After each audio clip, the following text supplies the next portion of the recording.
स्वागत है आप लोगों का एमआर के अजीत क्लासेज के एक नए से वीडियो में। तो आज की वीडियो में हम लोग सीखने वाले हैं कि विद्युत आवेश क्या होता है। जो ये आपका एग्जाम के थ्रू क्या होता है, मोस्ट इंपोर्टेंट चैप्टर माना जाता है इसको। चलिए हम लोग विद्युत आवेश को क्या करते हैं, एकदम स्टेप बाय स्टेप समझ लेते हैं। तो चलिए वीडियो को शुरू करते हैं हम लोग।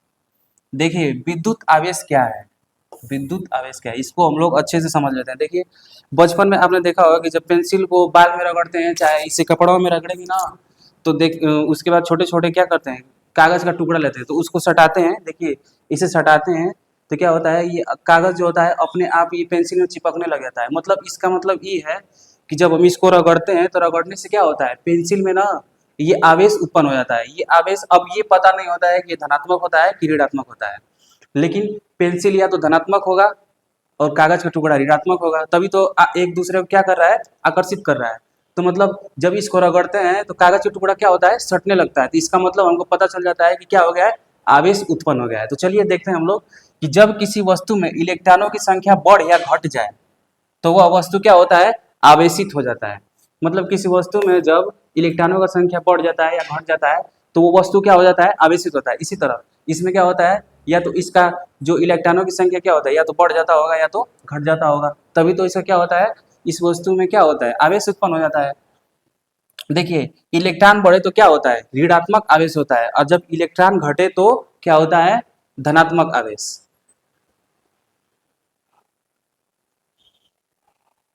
हाँ देखिए जब इलेक्ट्रॉन घटे तो क्या होता है, ऋणात्मक आवेश होता है, और जब इलेक्ट्रॉन घटता है तो क्या होता है, धनात्मक आवेश होता है।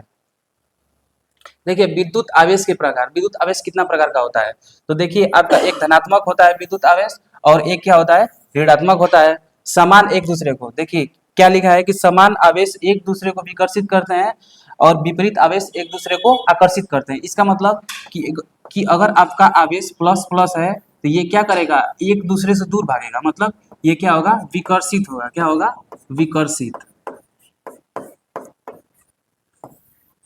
अगर यहाँ पे प्लस प्लस हो जाए या माइनस माइनस दोनों हो जाए, प्लस प्लस हो जाए चाहे माइनस माइनस दोनों, अगर आपका ये आवेश हो जाए तो ये क्या होता है, एक दूसरे को विकर्षित करता है। अगर यही प्लस माइनस हो जाए या माइनस प्लस हो जाए, ये विपरीत होता है तो ये क्या करता है, एक दूसरे को आकर्षित करता है, एक दूसरे को आकर्षित करता है।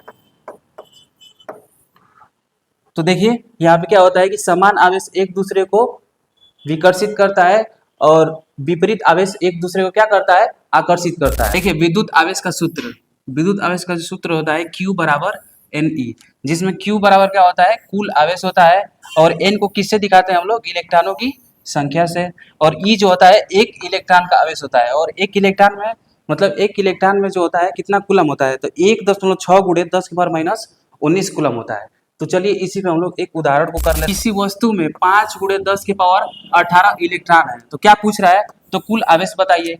तो देखिए इसमें फार्मूला हम लोग फट से लगाएंगे, क्या, Q बराबर NE, जिसमें N क्या है आपका, ये पहले से दे दिया है, और E का मान हम लोग रख लेंगे 1.6 गुणे 10⁻−19 कूलम। तो चलिए देखते हैं कितना आता है। तो N का मान दे दिया है 5 गुणे 10 के पावर, ये आपका कितना दिया है ना, माइनस नहीं दिया है, प्लस है। कितना दिया है, 5 गुणे 10⁻18, और ई का मान हम लोग रख लेंगे कितना, कितना होता है 1.6 गुणे 10⁻−19, तो रख लेंगे 1.6 गुणे 10⁻−19।